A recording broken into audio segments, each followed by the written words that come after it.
구원이란 무엇인가라는 챕터 5번째 말씀 시간이 되었습니다.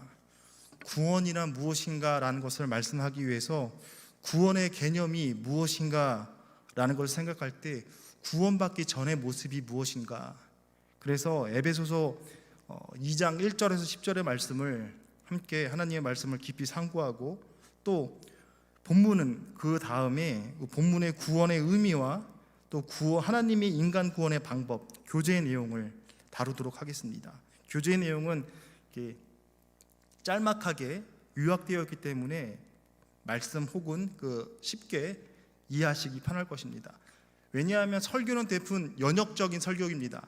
일반적인 사례들을 이야기하면서 구체적인 하나님의 복음으로, 예수님으로 우리가 말씀할 수 있습니다. 그러나 이 성경 공부는 어떤 면에서는 그 반대입니다. 하나의, 그러니까 귀납법이라 말하죠. 하나의 주제를 가지고 풀어서 이야기하는 경우입니다.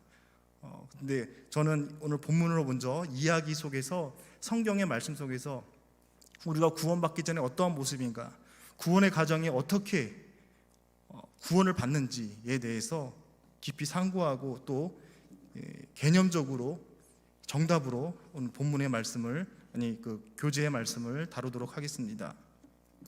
오늘 본문은 1절부터 10절은 에베소 성도들이 받는 구원이 얼마나 크고 위대한지를 말씀하고 있습니다. 과거의 죄악된 삶과 구원받은 이후의 삶 대조하면서 말하고 있습니다.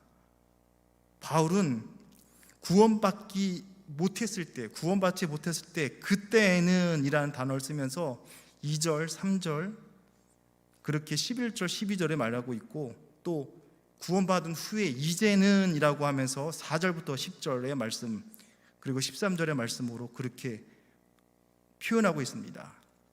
그러니까 그때는, 이제는 시간이란 나타내는 부사를 정해서, 시점을 정해서 우리가 구원받기 전에 어떠한 모습인지, 구원받은 후에 우리가 어떻게 하나님의 은혜로 살아가는지를 깊이 바울의 구원론으로 말씀하고 있는 것입니다.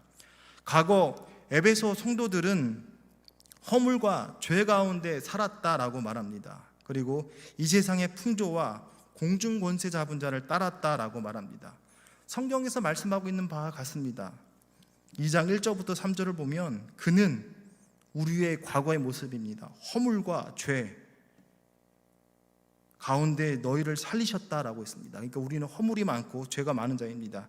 그때 너희는 그 가운데서 행하여 이 세상 풍조를 따르고, 세상 풍조, 가치관 싸움인 것인데 우리는 세상 풍조를 따랐다라고 말합니다. 그리고 공중 권세 잡은 자를 따랐으니 곧 지금의 불순종의 아들들 가운데 역사하는 영이라, 사탄의 영을 따라서 사탄의 하수인으로 살았다는 얘기입니다. 그 전에는 우리도 다 그 가운데서 우리의 육체의 욕심, 성령이 없기 때문에 내 마음 가운데 나의 즐거움, 그런 쾌락적인 것을 쫓아가는 삶이겠죠. 눈에 보이는 그런 즐거움을 쫓아갈 것입니다.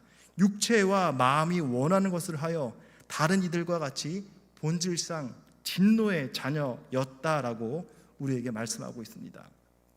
이것을 풀어서 설명해 보겠습니다. 허물이라고 했습니다. 파랍토마라는 단어를 썼는데 본래 뜻은 정해진 경계선에서 넘어가거나 바른 길에서 벗어나는 것을 말합니다.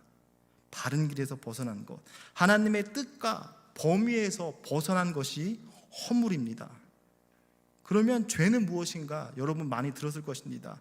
하마르티아라는 동사를 썼는데 표적에서 빗나가다, 관역에 미치지 못하다라는 것입니다. 하나님께서 분명 목적하신 바가 있는데 그 생애 목표에 정확히 맞추지 못하거나 미치지 못했을 때를 가리키는 것입니다. 결국 죄와 허물은 사람이 하나님을 밀쳐내고 스스로 삶의 주인이 되어서 자신을 드높이는 것, 그것이 죄의 본질입니다. 성경도 분명 예수님도 얘기한 바 있습니다. 죄 되어라 함은 그들이 나를 믿지 않는 것이라고 했습니다. 왜 출애굽할 때 이스라엘 백성들이 하나님의 10가지 재앙과 홍해바다 건너고 많은 기적을 행했음에도 불구하고 왜 그렇게 하나님을 못 믿었을까요? 그 믿음을 이야기할 때 혹은 죄를 이야기할 때 그들이 나를 믿지 않는 것이 죄라는 것을 다시금 꼬집는 것입니다. 이런 자, 하나님을 믿지 않는 자, 하나님을 마음에 두지 않는 자는 하나님과 단절되어 있습니다. 하나님의 뜻과 무관심하며 상관이 없다는 얘기죠. 하나님을 즐거워하지 않습니다. 개념 자체가 없습니다. 그 결과 찾아온 것이 죽음입니다. 아담과 하와가 선악과를 먹었지만 육체적인 죽음은 아닙니다. 영적인 죽음입니다. 단절입니다. 아담과 하와가 선악과 먹기 전에는 예배드렸다, 제사 지냈단 말이 없습니다. 늘 곁에 있었습니다. 그 결과 찾아온 것이 영적인 죽음입니다. 생명의 근원이신 하나님을 떠나 하나님과 관계성이 단절된 상태, 영적인 죽음입니다. 비유컨대 꽃병의 꽃이 살아있는 듯 하지만 뿌리가 잘렸기 때문에 죽은 것입니다. 실상은 죽은 것입니다. 그 가운데, 삶 가운데 온갖 회의, 두려움, 허무, 무기력, 무의미, 죽음의 세력이 나를 사로잡는 것입니다. 요한일서 4장 18절에 이렇게 말씀합니다.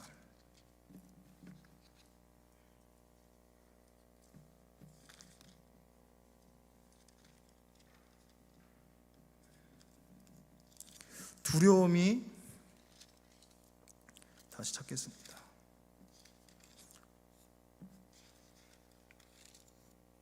사랑 안에 두려움이 없고 온전한 사랑이 두려움을 내어쫓나니 두려움에는 형벌이 있습니다. 사랑 안에 있으면 두려움이 없습니다. 주님의 사랑이겠죠. 두려움이 있는 이유는 주님의 사랑 밖에 있기 때문에 그렇습니다. 사랑 안에 두려움이 없고 온전한 사랑이 두려움을 내어쫓는다라는 것입니다. 그러나 하나님과 단절된 상태에서는 불안합니다. 쫓기는 것 같습니다.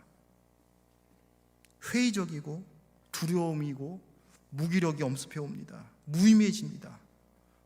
하나님과 단절됐을 때 참된 만족이 바로 주님께 있는데 주님을 채우지 않는 삶이 얼마나 비참해지는지를 생각합니다. 영적으로 죽은 자, 하나님에 대해 반응할 수 없을 것입니다. 죄악된 삶, 구원받기 전의 삶의 두 번째는 2절 첫 번째 세상 풍조를 따랐다라고 했습니다. 방금 죄와 허물에 대한 이야기를 했고, 두 번째는 세상 풍조를 따랐다. 우리가 구원받기 전에 어떠한 삶이었는가? 두 번째는 세상 풍조를 따랐다라는 것입니다. 2절 상반절에 그때 너희가 그 가운데 행하여 라고 했습니다. 세상 풍조를 따르고 그 가운데 행했다라는 것입니다. 행했다는 말은 걷다라는 뜻입니다. 그것은 행동이나 생활 방식을 뜻하는 것입니다. 그러면 이 세상의 풍조의 특징이 무엇이겠습니까? 성경의 열왕기서의 왕들을 생각하시면 됩니다.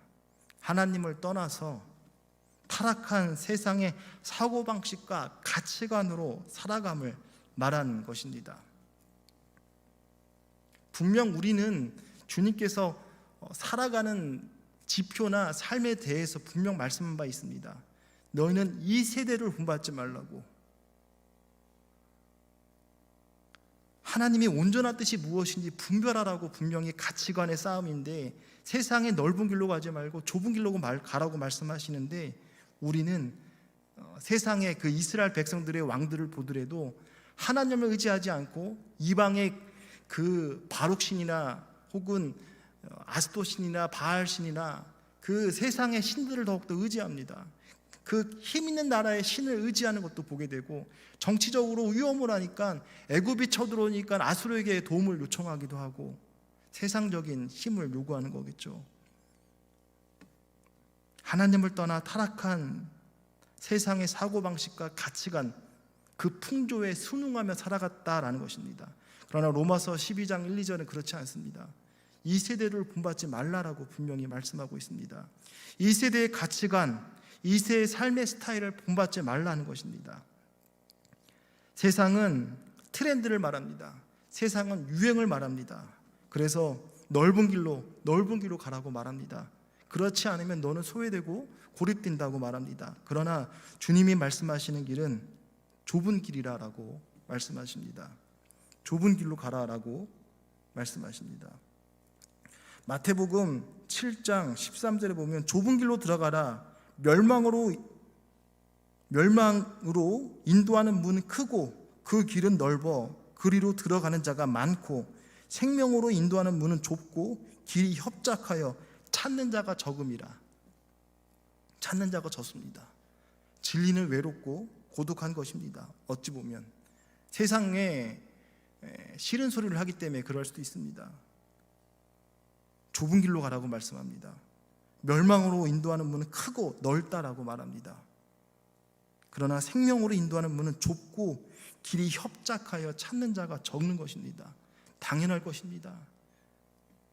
주님은 자신을 계시하셨는데, 나타나셨는데 그것을 사람들이 믿지 않습니다. 떡과 먹을 것 혹은 치유 사역이 일어날 때는 예수님을 쫓았지만 예수님이 죽는다, 메시아다라고 얘기할 때는 사람들이 떠나버렸다는 것을 생각하게 됩니다. 중요한 핵심이 여기 있습니다. 구원받는 성도로서 신자의 첫 번째 싸움은 가치관 싸움입니다. 세상과의 대립인 것이죠. 우리가 어떻게 살아가야 되는가? 코로나 시대, 코로나 블루, 우울한 시대를 살아갈 때 우리가 어떻게 생명을 연장할까를 살아가는 것이 아니라 하나님 앞에 우리가 어떻게 살아가야 되는지를 물어야 될 때인 것입니다.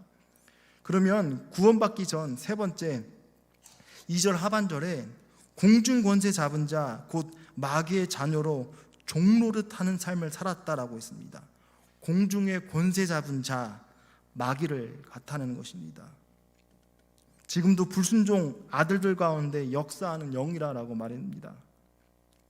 불신자들 배후에 조종하고 왕노릇하고 있습니다. 마귀가 그러합니다.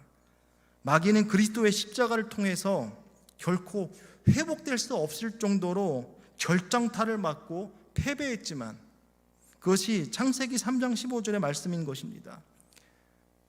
뱀이 그 두 번째 아담이신 예수님의 그 뒤꿈치를 상하게 했다라고 한 것은 십자가를 얘기하는 것입니다. 예수님이 고통 중에 십자가에서 죽임을 당하셨습니다. 그러나 그의 머리를 밟았다라고 얘기할 때는 또한 3장 15절에 보면 여자의 후손이 내 머리를 상하게 할 것이요, 여자의 후손 두 번째 아담이신 예수님이 내 머리, 사단의 머리를 치명타를 입혔습니다. 회복되지 못할 정도로 치명타를 입혔습니다. 그것이 부활입니다. 사망 권세를 이기시고 부활하셨습니다.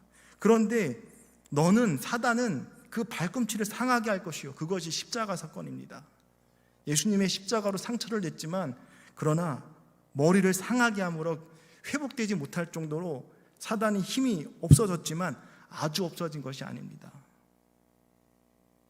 분명 부활로 사망의 길에서 생명의 길로 연결되는 것이 열렸습니다. 그것이 보이는 것이 성막의 휘장이 위에서 아래로 찢어진 것입니다. 가죽입니다. 그걸 사람이 인위적으로 찢으려면 아래서 찢어야 할 텐데 위에서 아래로 갈라진 것입니다. 분명 거기 하나님의 슬픔도 있습니다. 어둠이 임했고 예수님이 숨지신 다음에 바위가 터지고 지진이 났습니다. 예수님의 발 뒤꿈치를 상하게 했지만 예수님은 사단의 머리를 밟으셨습니다. 짓밟았다는 것입니다. 그러나 마귀는 온전히 힘을 상실한 것이 아니라는 것입니다. 지금도 불순종 아들들 가운데 역사하고 있다는 것입니다. 마귀는 최후 심판의 날 무정형에 던져갈 것을 압니다. 재밌는 것은 안식일교는 영혼 멸절을 믿지 않습니다. 영혼 멸절이라는 것이 없습니다. 그냥 사람이 죽으면 죽는 거라고 말합니다. 지옥이 없다는 얘기입니다. 사랑이 많은 하나님이 지옥을 만들겠어라는 그 교리가 있다는 것입니다. 그러나 최후 심판날 무정에게 던져질 거라는 것을 사단은 압니다. 계속 하나님을 대적하며 교회와 가정을 흔듭니다. 공격합니다. 유혹하여서 넘어지게 합니다. 하나님에게서 떠나게 하는 것이 목적입니다. 사람들이 이성과 상식을 잃을 정도로 매우 잔인하고 강팍해집니다. 폭력적입니다. 그 뒤에 마귀가 조종하고 힘을 발휘하기 때문에 그러합니다. 이 세상의 모든 악과 죄악의 정욕의 이면에는 악한 마귀 사단이 역사하고 있음을 기억해야 됩니다. 사단은 타짜입니다. 처음에는 저주입니다. 세상에 즐거움을 줍니다. 기쁨을 줍니다. 그러면 더 많은 베팅을 하고 올인할 때까지 기다립니다. 올인하면 그때 먹는 것입니다. 사단은 타짜입니다. 우리가 타짜를 이길 수가 없습니다. 세상에 중독되면 스스로 벗어날 수 없습니다. 알코올 중독자, 처음에는 알코올이 나의 즐거움 혹은 힘듦을 잊는 것 같습니다. 그러나 그게 중독이 되어지면 벗어나지 못하는 것입니다. 제가 전에 부목사로 사역했을 때 한 권사님이 알코올 중독자가 있었습니다. 집에 전화해서 부인한테 자꾸 빼달라고 말합니다. 그 외출이라도 나오면 집에 나오면 술 먹고 있습니다. 못 끊습니다. 손이 떨리고 술을 찾게 된다는 것입니다. 세상에 중독되면 벗어날 수 없습니다. 마귀의 종노릇 하순이 됩니다. 비참한 삶을 살아가는 것입니다. 구원받기 전의 모습 3절에 또 이렇게 말합니다. 육체의 욕심을 따라 지내며 육체와 마음이 원하는 것을 하여 본질상 진노의 자녀로 살았다라고 했습니다. 근데 여기서 주어가 우리는입니다. 우리는 처음에 얘기할 때는 바울을 포함하지 않은 그 이방인, 예수 믿는 이방인을 얘기했지만 지금은 바울을 포함한 우리는 이야기를 할 때 유대인 성도를 가리키는 것입니다. 그런데 이들 역시 이방인보다 나은 점이 없습니다. 유대인들은 하나님을 알고 율법을 아는 자입니다. 여러분 계속 성경 통독을 하고 보고 계시지만 사두개인들은 부활천사형 믿지 않고 모세 오경만 믿습니다. 그러나 바리새인들은 5세 때부터 성경을 20년 가까이 10년 넘게 성경을 연구하고 공부하고 그 랍비를 통하여서 시가서, 예언서, 역사서, 모세오경 다 통달한 자입니다. 죽은 자가 살아났다는 것 하나님이 하신 일이라는 거 압니다. 그러나 그들은 끝까지 예수님을 부인하는 자입니다. 형식적인 유대인들을 죄를 다룹니다. 로마서 2장 17절에서 20절에 보면 그들이 자랑합니다. 하나님을 자랑하며 율법의 교육을 받았다라고 자랑합니다. 하나님의 뜻을 알고 있고 선한 것을 분간할 줄 안다고 말합니다. 율법을 가졌기 때문에. 율법책에 있는 지식과 진리의 모본을 가진 자로서 선생들이라고 스스로 믿고 있습니다. 그런데 유대인들도 불신자와 다름없이 육체의 욕심을 따라 또 육체와 마음이 원하는 대로 살았다라는 것입니다. 이는 큰 충격입니다. 제가 처음에 바울의 구원론이라 말씀드리면서 어떠한 구원의 과정에 대한 이야기를 드렸는데 지금 유대인이 아닌 그리스도인에 대해서 어떻게 살아왔는지, 그러나 지금은 유대인이면서 그러면 예수님이 아닌 율법을 아는 하나님을 아는 자들은 깨끗하냐라는 것을 지금 반증하고 있는 것입니다. 우리에게도 동일한 것입니다. 세속적인 것입니다. 세속적인 것은 범죄하지 않았습니다. 가지만 무성하지 열매는 없는 것입니다. 근데 열매를 보고 그 나무를 판단하는 것입니다. 예수님도 무화과 나무에서 열매를 보려고 한 것입니다. 형식적인 유대인이 한 게 그 이상을 보여주는 것입니다. 우리도 마찬가지죠. 여기서 육체의 욕심이란 하나님의 영을 떠나 더러운 인간의 본성을 말하는 것입니다. NIV 영어 성경에는 육체를 sinful nature라고 번역했습니다. 그러니까 이 말은 죄악된 본성을 충실하게 따르는 욕망 덩어리라는 것입니다. 하나님과 무관합니다. 자기 정욕대로 눈에 보인 대로 살아간다는 것입니다. 음식에 대해서는 욕망을 품으면 폭식하는 것이고, 잠에 대해서는 안일함과 게으름일 것이고, 또 성에 대해서는 정욕적이 될 것이며, 물질에 대해서는 탐욕적인 물욕이 있을 것입니다. 또 명예욕, 권력욕, 다 마찬가지입니다. 인간은 탐욕의 노예가 될 수밖에 없다라는 것입니다. 마음에 예수님이 없으면 세상 것으로 채울 수밖에 없습니다. 이 때문에 평생 가진 것에 감사하기보다는 탐욕의 노예로 허무하게 인생을 마치는 것입니다. 사울 왕을 생각해 보십시오. 여인이 말합니다. 사울이 죽인 자는 천천히고 다윗이 죽인 자 만만이라. 여인의 말 때문에 열등감에 사로잡혀 저 사람이 왕이 되겠구나 하고 자기의 모든 에너지를 다윗 죽이는 데 쫓아다닙니다. 그의 비참한 말로를 생각하게 되는 것입니다. 형식적인 유대인들, 문인만 기독교인들, 이방인들과 비교하여 더 나은 점은 없다는 것입니다. 3절에서 다른 이들과 같이 똑같이 본질상 진노의 자녀인 것입니다. 본질상 진노의 자녀란 태생적으로 본래적으로 하나님의 진노의 자녀라는 것입니다. 이방인이나 유대인이나 윤리적으로 영적으로 타산 상태인 것은 똑같다라는 것입니다. 진정 의리는 없고 아무도 없는 것입니다. 기억해야 합니다. 하나님의 은혜 아래 있지 아니하면 우리도 똑같습니다. 우리도 말씀 보지 않고 기도하지 않으면 마치 씻지 않으면 몸에서 땀 냄새 나고 흙 냄새 나듯이 똑같습니다. 우리가 주님 앞에 늘 자범죄를 주님께 고백하고 빛 가운데 말씀이 캐논이라고 말합니다. 잘하는 뜻이죠. 이 말씀 앞에 자기를 비춰보지 않으면 자신은 세속적이 될 수밖에 없고 자기 합리화로 가게 될 것입니다. 우리도 본질상 진노의 험악한 모습이 믿는 자에게도 나타날 수 있습니다. 그 세렝게티의 그런 사막의 맹수가 어떤 것을 잡겠습니까? 어린 거 쉽게 먹을 수 있는 것이 어린 것입니다. 두 번째는 병든 것입니다. 사탄도 똑같습니다. 건강한 거 잡기 쉽지 않습니다. 심지어 사람도 100m 뛸 때 숨을 안 쉬고 뛴다고 합니다. 숨을 안 뛰니까 10초에 들어올 수 있는 거겠죠.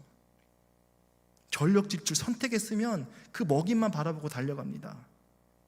그런데 우리가 연약하면 병들었으면 딱 사단의 노림수에 걸려드는 것입니다. 그것이 육체의 욕심에 죄악된 본성에 따른 결과인 것입니다. 육체의 마음이 원하는 것, 자기 마음대로 살아갔다라는 것입니다. 여기서 돌아서지 아니하면, 회개하지 아니하면 하나님의 진노를 받게 되는 것입니다. 이단의 특징 중 하나가 성경의 권위보다 다른 권위가 있습니다. 특별히 가톨릭 같은 경우는 교황의 권위와 말씀의 권위가 부딪히면 교황의 권위가 먼저입니다. 말씀의 권위가 아래입니다. 찾다 보니까 안식일도 엘렌저 화이트라는 사람이 계시록을 받았는데 마지막 예언자라고 합니다. 이 사람의 책이 우선이에요. 성경의 권위보다 그 사람의 말이 우선이에요. 이단들의 특징 중에 하나가 뭐냐면 성경보다 권위를 두는 것이 있다는 것입니다.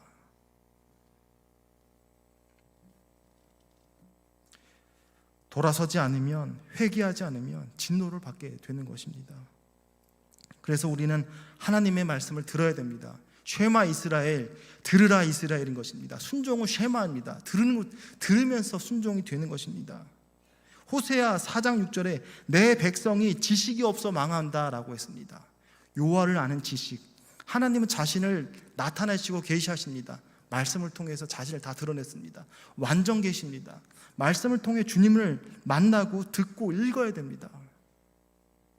그 말씀에 주목하고 그 말씀대로 살아가야 된다는 것입니다. 우리는 성령 받는다라고 할 때 가슴으로만 생각합니다. 능력을 행하고 방언도 하고 치유나 그런 역사만 이야기합니다. 그러나 무엇보다 우리가 먼저 성령을 받아야 할 때가 있다면 머리입니다. 하나님의 말씀으로 깨어 있으면, 하나님의 말씀에 민감하면 흔들리지 않습니다. 우리의 마음은, 의지는 공과 같아서 굴러갑니다. 그래서 사람을 세울 때, 직분자 세울 때 믿음 좋은 사람을 세워야 되느냐, 성품이 좋은 자를 찾아야 되느냐, 세워야 되느냐 고민하는 부분도 여기인 것입니다. 우리의 약점은, 혹은 의지는 오래가지 못합니다. 그러나 하나님의 말씀으로 무장된 사람은, 반석 위에 똑같이 하나님 앞에 세워진 사람은 웬만하면 흔들리지 않습니다. 하나님의 말씀에 굳건히 선 사람은 흔들리지 않습니다. 그러나 내 감정대로, 살아가는 사람들은 이 말 들으면 귀가 커지고 저 말 들으면 저 말이 커질 수밖에 없는 것입니다. 내 백성이 지식이 없어 망한다는 것을 우리는 주목해야 됩니다. 이제부터가 중요합니다. 그러나 우리는 은혜 받은 자입니다. 우리는 본래 본질상 하나님 앞에 죄악된 자, 구원받을 여건이 단 10,000분의 1도 없는 자입니다. 그러나 우리를 은혜를 주셨다는 것입니다. 특별히 구원에 대해서 말씀하십니다. 4절에 보면 긍휼이 풍성하신 하나님이 우리를 사랑하신 그 큰 사랑으로 인하여, 긍휼이 풍성하신 하나님께서 우리를 사랑하사 그 큰 사랑으로 인하여서라고 말합니다. 허물로 죽은 우리를 그리스도와 함께 살리셨고 너희는 은혜로 구원을 받은 것이라. 4절에 개역 한글 성경에는 나타나 있지 않지만 원문에는 그러나 하나님은으로 시작합니다. 그러나 하나님은, 그러나는 극적인 대전환을 말하는 것입니다. 성경의 역사서에 인물이 죽고 어떠한 왕이로 시작됩니다.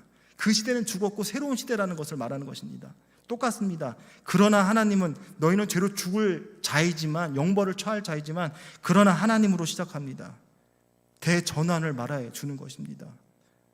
너희는 마귀의 종노릇하고 육체의 욕심을 따라 지냈지 하나님의 진노를 받아 영혼의 처벌을 받아야 마땅한 자이지만 하나님이 긍휼을 베푸십니다. 인간의 비참함을 아시고 풍성한 긍휼을 베푸시고 위대한 사랑을 보이십니다. 사단은 하나님이 공의로운 분이라는 걸 알기 때문에 이걸로 인간을 붙잡습니다. 목을 조는 것입니다. 하나님 공의 하나님이시잖아요. 인간 범죄했는데 혼내야죠. 벌 주셔야죠. 심판하셔야죠. 근데 하나님은 한편으로 사랑의 하나님이십니다. 사단이 자꾸 고소하는 것입니다. 조소하는 것입니다. 인간의 비참한 모습을 주님은 긍휼히 여기시고 풍성한 긍휼로 베푸십니다. 왜냐하면 언약이기 때문에 그럽니다. 이스라엘 백성들이 여러분 역대기 왕들 보십시오. 못된 왕 엄청 많습니다. 그런데 하나님의 언약 때문에, 약속 때문에 신실하게 행하십니다.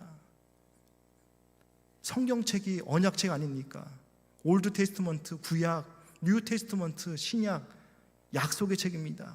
언약이기 때문에 하나님의 그 말씀 1.1핵을 지우지 않고 더하지도 않고 그대로 실행하십니다. 내가 너를 사랑한다고 말씀하시고 너희가 세상 끝날까지 함께 하겠다고 말씀하시는 그 의미를 생각하게 됩니다. 풍성한 긍휼로 위대한 사랑을 보이십니다. 그 의미를 베푸는 찬송가 중에 하나가 304장을 기록할까 생각하게 됩니다. 그 크신 하나님의 사랑, 말로 다 형용 못하는 것입니다. 하나님의 사랑 어떻게 표현하겠습니까? 하늘을 두루마리 삼고 바다를 먹물 삼아서 글씨를 써간다면 부족할 것입니다. 제가 교육전도사 때 가진 것도 없지만 하나님께 늘 감사의 제목을 적어보자라고 해서 재정부의 헌금의 내역에 항상 3가지, 5가지를 늘 썼습니다. 그냥 사소한 거지만 늘 감사하다라고 썼습니다. 근데 제가 그 수련목을 하기 위해서 떠나게 될 때 재정부는 권사님이 저를 찾아온 적이 있습니다. 전사님이 재정행부에게 헌금 내는 거를 늘 보았습니다라는 말을 듣습니다. 우리는 살아있음이 얼마나 은혜인지 모릅니다. 깨어있음이 얼마나 은혜인지 모릅니다. 하나님의 사랑 두루마리 삼아서, 그래서 바다를 먹물 삼아서 하늘에 글씨를 쓰면 다 못 채운다는 것입니다. 한없는 하나님의 사랑 다 기록할 수 없다는 것입니다. 하나님의 크신 사랑 어찌 다 쓸까? 저 하늘 높이 쌓아도 채울 수가 없을 것입니다.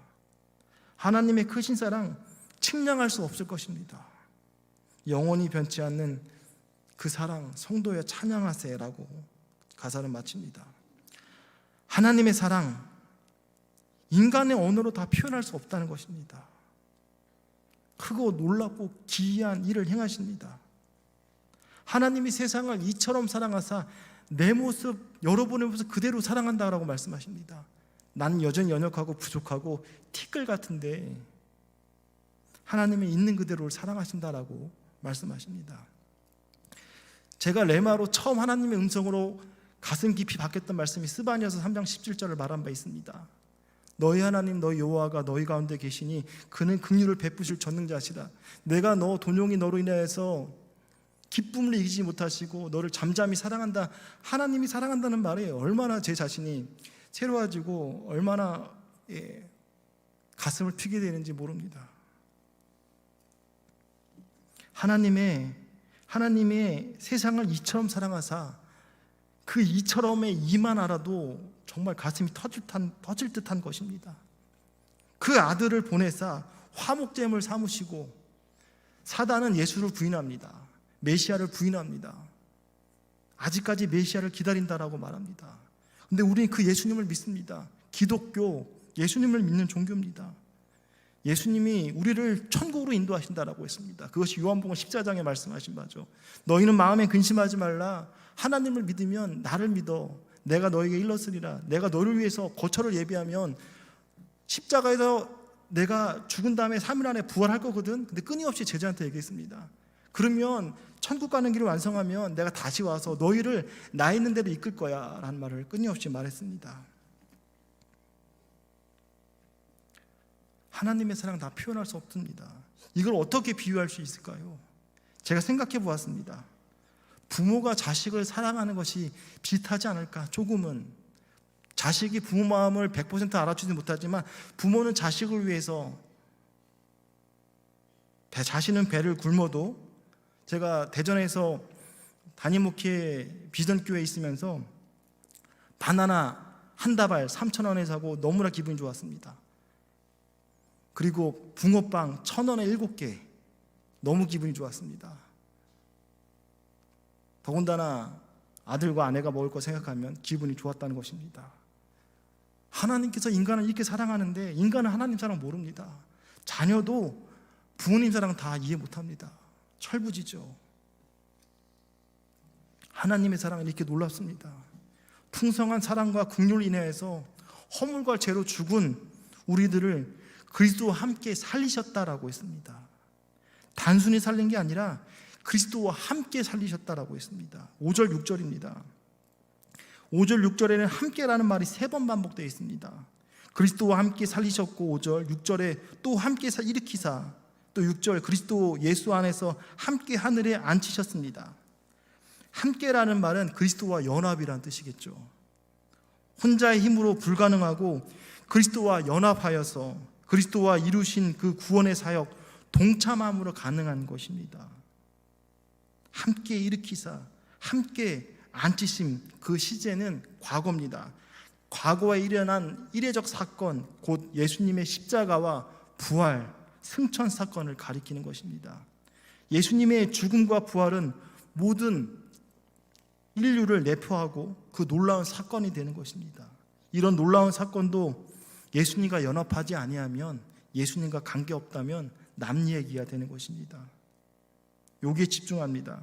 그러면 어떻게 그리스도와 연합할 수 있을까? 그것은 믿음과 성령의 능력을 통해서라는 것입니다.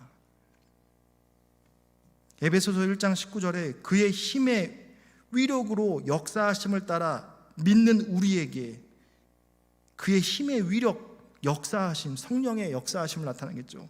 근데 믿는 우리에게라는 것입니다.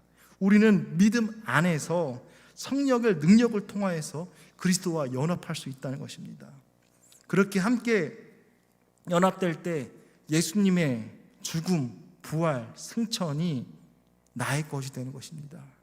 그리스도의 죽음이 나의 죽음이 되고, 그리스도의 부활이 나의 부활이 되고, 그리스도의 승천이 나의 승천이 됩니다.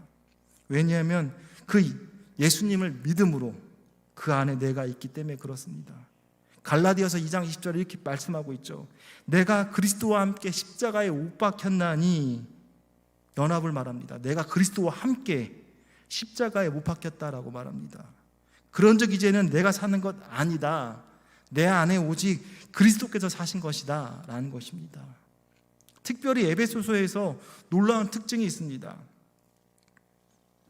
우리가 6절에서, 본문 6절에서 그리스도 예수 안에서 함께 하늘에 앉히셨다라는 놀라운 선언을 합니다. 죄인된 우리를 구원해 주신 것도 감사한데, 에베소서에서는 하늘에 함께 앉히셨다는 것입니다. 예수님의 보좌에 같이 앉게 하셨다는 것입니다. 함께 앉혔다는 것은 하나님의 보좌 우편에 앉는 것입니다. 그리스도와 함께 왕노릇 한다라는 것입니다. 생각해 보십시오. 만물의 찢기 같은 찌꺼기만도 못한 삶, 하나님의 원수요 진노의 자녀고 심판받아 마땅한, 그래서 사라질 우리들, 마귀의 자녀로 하나님이 미워하는 짓만 골라서 하는 그런 우리를 지극히 높여주십니다. 천사보다 더한 존재로 하나님의 우편에 앉아 영광을 누리게 하십니다. 바로 성도가 가져야 할 구원의 영광인 것입니다. 성도는 보잘것없고 초라한 존재가 아닙니다. 세상에서 가진 것이 없다고 주눅들어 할 필요도 없습니다. 사람들은 세상에서 또 인본적인 눈으로 볼 때 그렇게 보일 줄 모릅니다. 초라해 보이고 맹목적인 것 같고 이성적이지 않는 사람으로 볼 줄 모릅니다.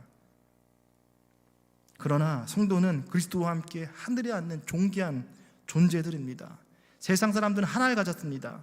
세상을 가졌기 때문에 세상에 영원할 것처럼 살아가려고 합니다. 그러나 우리는 지혜로운 자입니다. 영생에 있음을 믿습니다.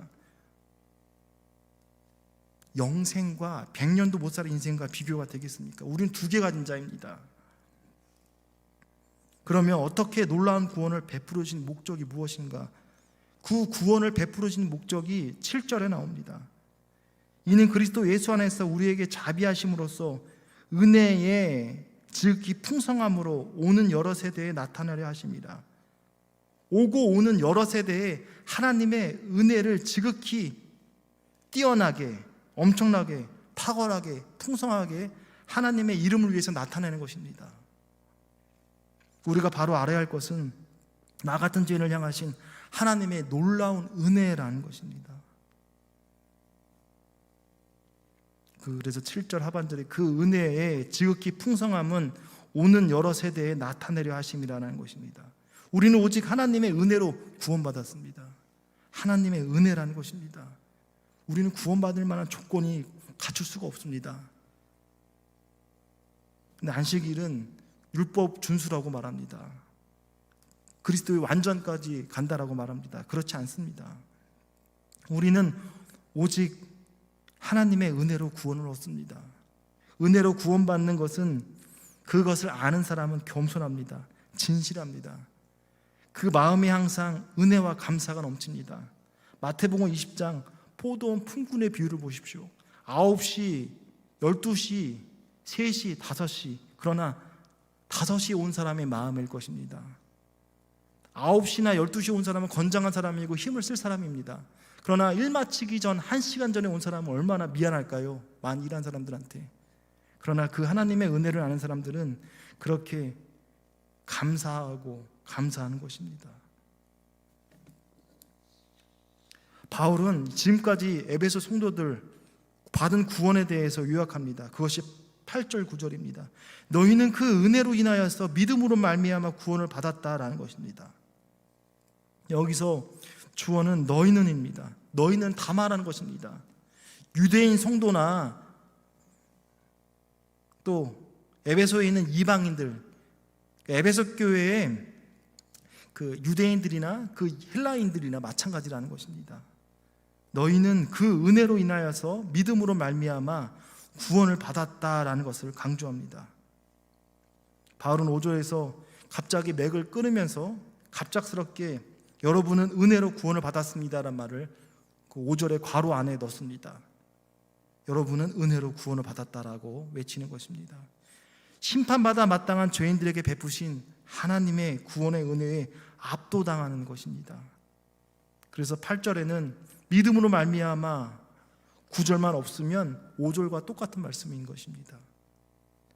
너희는 그 은혜로 인하여서 은혜로 구원을 받았다라는 것입니다. 이 은혜는 7절에 말한 하나님의 지극한 풍성한 은혜를 말하는 것입니다. 강조합니다. 우리의 구원은 철저히 처음부터 마지막까지 100% 다 하나님의 은혜입니다. 누구든지 자랑할 것이 없습니다. 여기에는 만분의 일도 인간 편에서 그 어떤 행위나 노력이나 들어갈 수가 없습니다. 인간의 혈통이나 능력이나 조건이 만약에 들어가면 그것은 인간의 자랑이 되기 때문에 그러합니다. 은혜라고 말할 수가 없는 것입니다. 하나님은 인간을 자랑을 완전히 봉쇄합니다. 오직 은혜로 구원을 받는 길만 열어놓습니다. 만약 자랑한다면 우리가 무엇을 자랑해야 되는가? 나의 믿음을, 좋은 거를 자랑하는 것이 아니라, 나의 과거의 신앙 세력을 자랑하는 것이 아니라 하나님의 은혜를 자랑하라는 것입니다. 이를 풀어서 8절 하반절에 이것은 너에게서 난 것 아니요 하나님의 선물인 것입니다. 구원은 하나님의 선물이고 은혜라는 것을 잊지 마십시오. 그러면 구원에서 믿음의 역할은 무엇이냐면, 믿음으로 구원 얻는다라고 할 때 그 믿음은 구원의 근거나 원인이 아닙니다. 믿음 때문에 구원받는 것이 아니라 믿음을 통하여 구원을 얻는 것입니다. 구원은 철저히 그리스도를 통해서 이루신 하나님의 은혜의 선물임을 강조하는 것입니다. 그러면 죄인들이 어떻게 하면 되는가? 마음 열고 두 팔 벌려 기쁨으로 감사히 받으면 되는 것입니다. 그것을 은혜 받는 것입니다. 하나님의 일이라고 말할 때 하나님의 일은 하나님과 하나님이 보내신 자를 믿는 거라고 했습니다. 우리가 하나님의 일을 한다라고 할 때 믿는 것입니다. 인간의 행위가 아니라 그 예수님을 받아들이면 되는 것입니다. 영접하고 그 이름을 믿으면 하나님이 자녀가 되는 것입니다. 예수님께서 나의 죄를 지시고 십자가에 지시고 부활하심으로 이미 구원을 다 이루셨습니다. 메시아를 기다리는 게 아닙니다. 내가 구원받았기 때문에 어떠한 노력을 해야 되는 게 아닙니다. 더 이상 인간 편에 할 것이 없습니다. 이제 그 이루신 그 구원을 믿음으로 받아들이면 됩니다. 구원의 완성이 10절에 말하고 있습니다. 우리는 그가 만드신 바라 그리스도 예수 안에서 선한 일을 위하여 지으심을 받았으니 라고 했습니다. 10절 상반절에 구원 얻은 자를 가리켜 그의 만드신 바라라고 했습니다. 10절에 그의 만드신 바, 하나님의 새로운 피조물입니다. 죽은 사람, 병든 사람, 고장난 사람을 다시 고치시고 살리셔서 영광스러운 존재로 만드셨습니다. 하나님께서 명품으로 만드신 이유, 그리스도 예수 안에서 선한 일을 하기 위해서, 10절에 선한 일을 하기 위해서 만드셨다고 했습니다. 그리스도 안에서 선한 일을 얘기할 때 복수로 되어 있습니다. 선한 일은 단수가 아니라 둘 이상이라는 얘기죠. 예를 들어 보겠습니다. 베드로전서 2장 12절에 너희가 이방인 중에서 행실을 선하게 가져 하나님께 영광을 돌리라. 너희 빛이 사람에게 비추게 하여, 마태복음 5장 16절, 그들로 너희 착한 행실을 보고 하늘에 계신 아버지께 영광 돌리게 해라. 착한 행실, 또 행실을 선하게 가져라고 말하고 있습니다. 선한 일이란 하나님의 속성과 관련이 있습니다. 의와 거룩과 사랑으로 행하고 실천하는 것입니다. 무엇보다 성경적으로 선한 일 중에 가장 선한 일은 복음을 전함으로 죄 가운데 죽어가는 영혼을 구원하는 것이 가장 선한 일일 것입니다. 하나님을 사랑하고 이웃을 사랑하며 섬기는 것을 말하는 것입니다. 지금 그러면 짧게 교제 이야기를 잠깐 하겠습니다. 이거는 답이 나와 있는 거기 때문에 여러분이 책을 보면서 말하면 될 것입니다. 구원이란 무엇인가? 기독교에서 구원이란 의미는 죄로부터 해방, 5강이죠. 20페이지에 그 결과 하나님과의 관계 회복, 그것이 하나님의 심판에서 해방되는 것이라는 것입니다. 그러니까 죄로부터 해방, 구원은 죄로부터 해방, 그 결과 하나님과 관계 회복, 그리고 하나님의 심판으로부터 해방되는 것입니다. 역대기 상하를 끝나면서 에스라에서 성전을 짓죠. 그 성전의 의미가 관계 회복이라고 했습니다. 그리고 율법 회복이 되죠. 에스라가 7장에서 이제 율법으로 그들의 삶을 다시 하나님께 돌아오도록 예배가 회복되고, 그러니까 말씀이 회복되면서 예배가 회복되기를 원하는 것입니다. 어쨌든 구원이란 죄로부터 해방, 그래서 하나님과 관계 회복, 심판으로부터의 해방을 말한다라는 것입니다. 그러면 인간의 구원의 방법은 무엇인가? 예수님의 피를 통한 방법인 것입니다. 히브리서 9장 22절에 피 흘림이 없은즉 죄사함이 없다라고 했습니다. 그래서 루터는 성경은 피의 책이다. 구약을 짜면은 짐승의 피가 나오고 신약을 짜면 예수님의 피가 나온다. 거기에 예수님께서 대제사장이 되셔서 우리의 모든 죄를 짊어지셨기 때문에 예수님으로 인하여서 우리가 구원을 받는다. 여기서 벗어나면 이단이 되는 것입니다. 예수님 외에 구원의 길은 없습니다. 인간의 행위가 들어갈 수 없습니다. 성경 외에 더 권위 있는 책이 있을 수가 없습니다. 골로새서 1장 20절도 그의 십자가의 피로 화평을 이루사라고 했습니다. 구원의 결과입니다. 영원한 생명, 또 하나님의 자녀, 죄를 용서받고 하나님의 심판에서 해방됨, 영원에 잇대어서 주님과 이 땅의 삶도 천국의 삶을 될 수 있습니다. 요한복음 1장 12절처럼 영접하면 곧 그 이름을 믿으면 같은 말이겠죠. 영접하고 그 이름을 믿으면 하나님의 자녀가 됩니다. 자녀면 아버지의 기업을 물려받는 것입니다. 천국의 하나님의 백성이 되는 것입니다.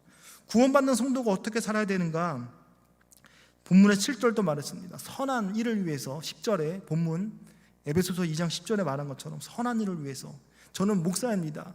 목사이기 때문에 목사가 해야 할 일이 있는 것이고 그것으로 하나님께 영광 돌리면 됩니다. 여러분에게 주어진 그 기업, 하고 있는 직장, 사업이 그것이 하나님께서 주신 기업이라면 그걸 통해서 하나님께 영광 돌리면 됩니다.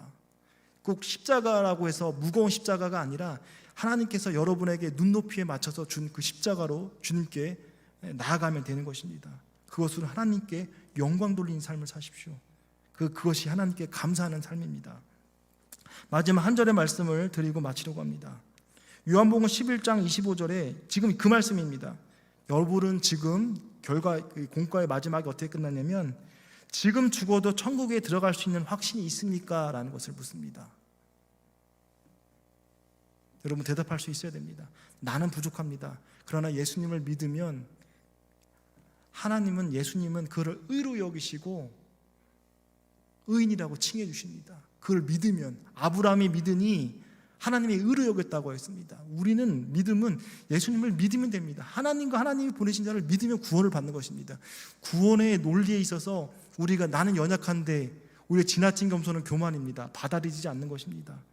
나는 부활이요 생명이니 나를 믿는 자는 죽어도 살겠고 무릇 살아서 나를 믿는 자는 영원히 죽지 아니하리라라고 말씀하십니다. 살아서 믿는 자 영원히 죽지 않고 또 나는 부활의 생명이기 때문에 나를 믿는 자는 죽어도 살고 살아서 믿는 자도 영원히 죽지 않는데 끝이 중요합니다. 이것을 내가 믿느냐? 여러분 그 말에 대답하셔야 됩니다. 그것을 영접한다라고 말합니다. 사형리를 말하고 있죠.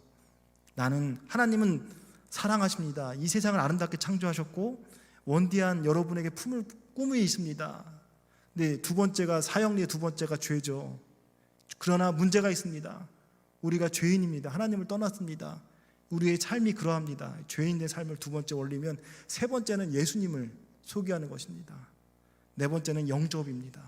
영접까지 가야 됩니다. 예수님의 말씀을 복음을 들었다면 여러분 그 말씀에 대답해야 됩니다. 여기서 흔들리면 사단이 침투하는 것입니다. 이단이 낚아채는 것입니다. 기도하겠습니다. 주님의 은혜와 사랑을 감사합니다. 나의 나됨이 하나님의 은혜임을 고백합니다. 하나님의 그 크신 사랑 어떻게 다 표현할 수 있을까요?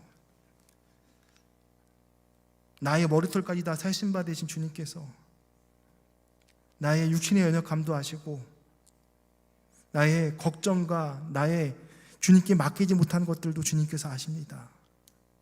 그 주님은 나를 사랑한다라고 말씀하십니다. 하나님은 나를 언더스탠드, 무릎을 꿇어서 내 눈에 시선을 맞춥니다. 내가 너를 사랑한다라고 말씀하십니다. 우리가 그 음성에 반응하게 하여 주시고 나도 주님을 사랑합니다. 베드로가 주님을 사랑한다라고 고백한 것처럼 처음에 3번 부인한 것을 마지막 사명 주실 때 내가 나를 사랑하느냐 다시 3번 부르면서 그 상처들을 다시 치유하시고 다시 사명 주신 것을 기억합니다.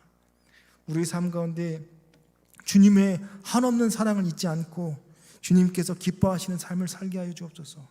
주님의 영광의 삶을 살아가기에 부족함이 없도록 주님 만날 때까지 빛 가운데 걸어가도록 인도하여 주옵소서. 예수님의 이름으로 기도합니다. 아멘.